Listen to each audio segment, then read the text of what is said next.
السلام عليكم ورحمة الله وبركاته ولا لها قالقة نقل صعود الجنال كشيء مشرف واحد ليه هاي السودة دوادا قلب فرن قعم فرن إيوه وجه فرن بكسو دوادا ولا لها يجي قلبي جا جنال كان نقل سعودين جنال كان شيء مشرف وايه وحا إذا ليه هاي السودة دوادا هذا هو إلى جوكتين وكم ما سنتين لجوستين وروح بدن هذا يقول سبتانا واحد ليه هاي ويلكم run ahaantii arrinta Easter Kurlibaax ayaa meeshaan rabaa inaan kaga hadlo caaway Easter dad badan oo Soomaaliyeed oo dhaleecaynayo ama eed u saarayo ayaa social media ka buuxa iyagoo aan ogeyn xaqiiqada jirta ama aysan goobjoog u ahayn ayaa waxay dambiga oo dhan dusha ka saarayaan Easter Kurlibaax run ahaantii xaqiiqadu say tahay Ilaahay subxaanahu wa ta'aala baa inagu og inagu waxaan nahay oo kaliya waxaan maqlaynaa waxa social media dhex yaacayo waxaanu arkaynaa waxa social media imaanayo la soo duubayo balse waxaan goobjoog u ahayn ama aan ogeyn haba yaraatee ma jirto labadan qofna meeshii ay iskaga xinifeen ama ay iskaga dagaaleen ayagu unba iska kaaya og mooyaane inagu run ahaantii daawadayaal unbaan ka nahay mooye waxaan ka ognahay haba yaraatee ma jiraan marka waxaadan shaqo ku lahayn ogeyn ka warqabin in aad faraha la geshid ama aad ku markhaati furtid markhaati been ah qof aadan ka warqabin dambiga inuu xambaarsay in kale aad iyo aad ayay u qaldan tahay walaalkeen khadar ma dhahayno dambi ayuu leeyahay oo isaga ayaa qaldan oo dambiga iskale because goobjoog anagu uma nihin walaasheen Easter sidoo kale tan anagu ma dhihi karno dambiga adiga ayaa iskale oo uma xambaarin karno maxaa yeelay Ilaahay subxaanahu wa ta'aala ayaa naga og xaqiiqada sida ay tahay marka idinku dambi aydan lahayn haddii lidin xambaariyo waa gubanaysiin waxaa la yidhi dheriga maxaa karka ka keena kuulay ayaa ka keena haddii qof idinkeeda ka mid ah dambi uusan lahayn dusha laga saaro dabcan waa gubanaysiin waana xanaaqaysiin dambi qofka aydan ogeyn inuu leeyahay gabadhan waxaad ku tuhmaysiin in wiilkan dhibaatooyin fara badan ay u geysatay idinkoon markhaati u ahaynin markhaatina u ahayn goobjoogna u ahayn xataa haddii markhaati uu soo baxo oranaya aniga ayaa markhaati goobjooga ka ahaa idinku ma ahan in aad ku cadaysiin ama aad tiraahdeen dambiga adiga ayaa galay iyo dhibaatooyinka ayaa geysatay maxaa yeelay mar walbaba idinku waxaad haysiin wax la idinku yiri ma ahan waxaad goobjoog u ahaydeen ma haysiin marka Soomaalidu waxba isaga qaldan waxa weeyaan waa wax xaqiiqo ah oo goobjoog u ahaayeen iyo wax ku tiri kuteena oo lagu yiri labadoodaba kulli qof unba qaldan ama waa wada qaldan yihiin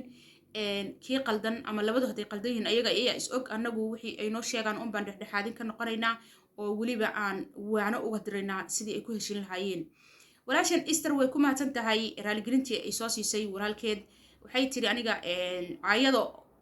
dhibaatooyinka marimaha aan ka sheeganayo walaalkay khadar aysan ahayn been ayaan haddana waxaan u fidinayaa bay tiraahday in uu cafiyo iyo in aan saamaxo labadaba yacni waa karti iyo wanaag iyo sharaf iyo cisi ay muujisay in walaasheen ay cafis dalbato tasaamixna ay bixiso kana saartay fiidiyowgii ay walaalkeed uga hadlaysay marka maxaa loo baahnaa in isagana sidaas oo kaleeto uu sameeyo walaalkeen ayaa looga baahnaa balse waxaa ka dambeysay arrin sheegayso oo oranaysa in asagii la dilay oo dhibaato loo geystay inuu isbitaal yaallo si aan wada arkaynaba fiidiyoyo waxaan arkaynoo daawanaynay isagoo isbitaal yaallo gacanna u duuban tahay wejigana meelahan ay wax ka saaran yihiin ayaan arkaynay dabcan walaalkeen haddii dhibaatada uu sheeganaya ay jirto oo ay run tahay Ilaahay subxaanahu wa ta'aala ha caafiyo hana u boogadhayo gacantii dishay ka xaqdareydna si ugu dhaqsiyaha badan ha soo qabta ayaan leeyahay sidoo kale waxaa meesha dhibaatooyin lagu geystay walaasheen Easter Kurlibaax iyo walaalkeen Maxamed oo isla socday markaas ayaa dhibaatooyin loo geystay iyaga oo lagu sugayay dad Mooryaana ay ku sugayeen gurigooda hortiisa saasoo ay dhibaato iyadana ugu geysteen okay dhibaatooyinkii waliba ay gabadhuna tustay oo isheeda qayb kamid ah indhaheeda il kamid ah ay ka muuqatay xoogaa jug yar ama guduud yar oo ka muuqda isheeda aan u jeednay oo ina tusaysay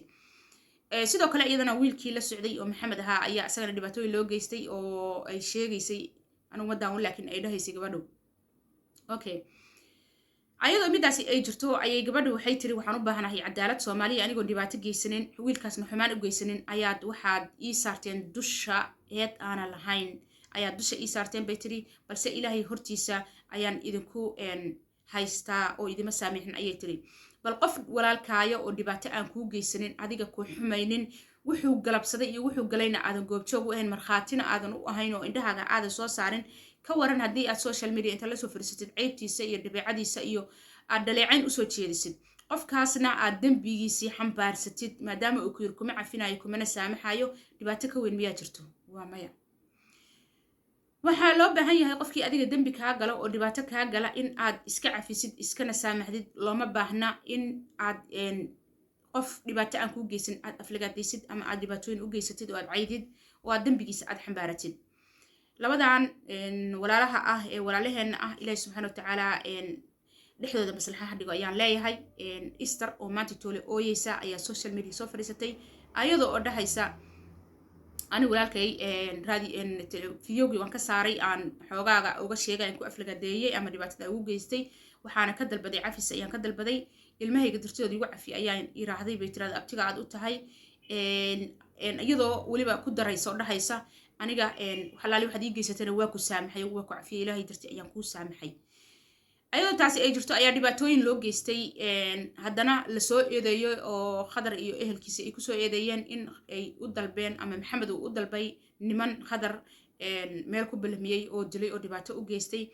Easter dabcan waxay tiri anigu kolley maxamed anigu ila socday bay tiri habeenkii oo dhan oo markhaati ka ah taas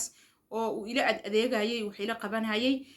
in uusan iga tegin aniga ayaa markhaati ka ah bay tiri taas ayadoo ay ku eedeynayaan markaasna dad ayuu la hadlay oo telefoon ayuu u diray oo wuxuu dhahay halkaas igu imow maxamed ayaa dhahaya baa la yiri waxaan allahu aclam sida ay jirto laakiin waa sidii la lahaa kadibna khadar sidii lagu dhibaateeyay marka xaqiiqada ilaahay baa naga og balse Easter waxa ka oohiyay run ahaantii wax yar ma ahan dhibaato weyn ayay tabanaysaa waxaana leeyahay ilaahay subxaana watacaala gabadha miskiinta ah hooyadaas miskiinta ah maamada miskiinta ah ilmaha yarka korsanaysa maxaa la yidhahdayey ooynaysa social media inta soo fariistay iyadoo ooynaysa ilmaynaysa meesha la soo fariisatay ilaahay subxaana watacaala xaqeeda ha siiyo wixii ka gardaran ilaahay subxaana watacaala cidna dulmi kuma eegto qof miskiina oo la dulmiyey ilaahay subxaana watacaala ducadooda waxaa degdeg loo aqbalaa qofka miskiinka ee dulman ee la dulmiyey iyo labada waalid ducadooda sida u dhaqsiyaha badan ayaa la aqbalaa way ducaysatay oo waxay tiraahday anigu ma cafinin dadka dulminaya bay tiri oo dambi aan lahayn dusha iga saaraya xaqaygana subxaana watacaala ayaan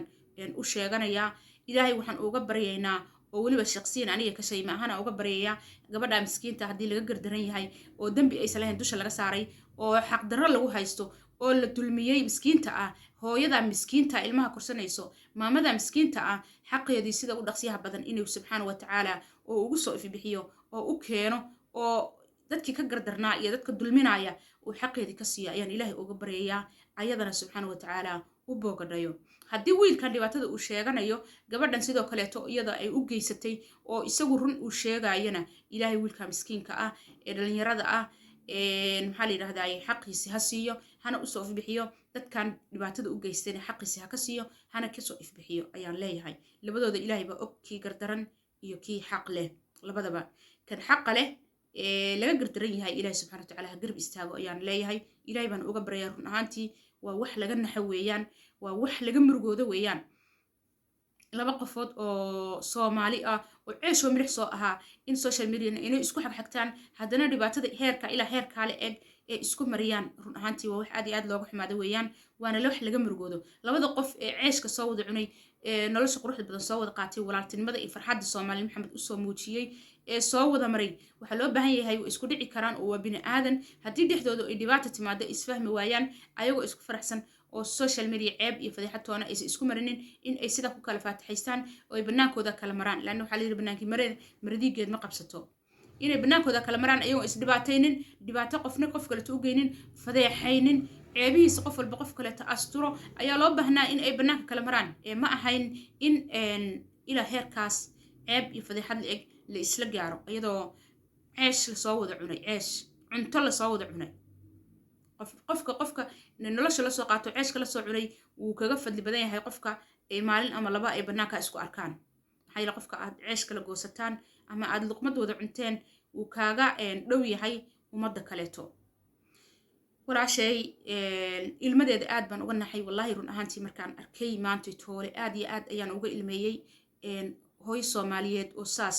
u ooynayso ilmo korsanayso oo ku dhahaysa meeshan waxaan usoo galay risqayga iyo ilmahayga si aan u korsan lahaa kamana helo biilka ilmahayga waxaa ka badan kama hela dhahayso oo u safirto ilmaheeda u xamaalayso oo ilmaheedii u kaba gashata waxay tiri wallaahi bay tiraahday ay ku dhaaratay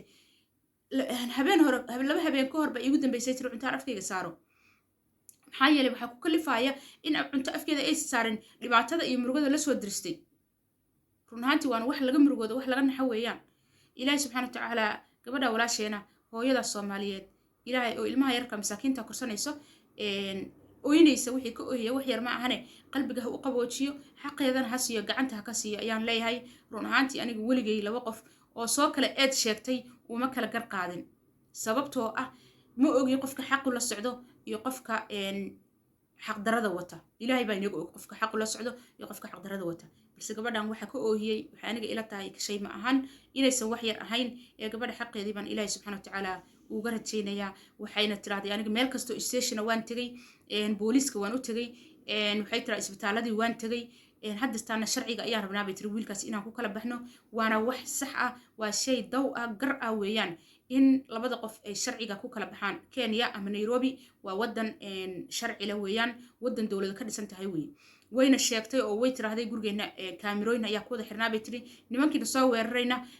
mid ka mid a kaamirada ayaa wejigiisa qabatay waana wax ilaahay loogu mahadiyo weeyaan in mid ka mid a wejigiisa kaamirada ay qabatay oo sida lagu helay dabcanka kaleetana isaga ayaa keeni doona ayaan ilaahay waxaan ka rajaynayaa xaqeedii in uu siiyo gabadha wiilka haddii laga gardaran yahay oo waxa la sheegayaa ay sax tahayna ilaahay waxaan ka rajaynayaa in uu isagana xaqiisii siiyo oo rabbi subxaana watacaala uu garab istaago waa walaashin shayma sharaf waxaan idin leeyahay janalkiini waaye waxaan ka hadlayay mawduucan walaasheen iyo walaalkeen ister korlibaax iyo khadar mawduucan mawduuc xigi doona ama fideoga xigi doona inta aan ku kulmi doono waa walaashin oo idinkaga tegaysa salaanta islaamka السلام عليكم ورحمة الله تعالى وبركاته في أمان الله.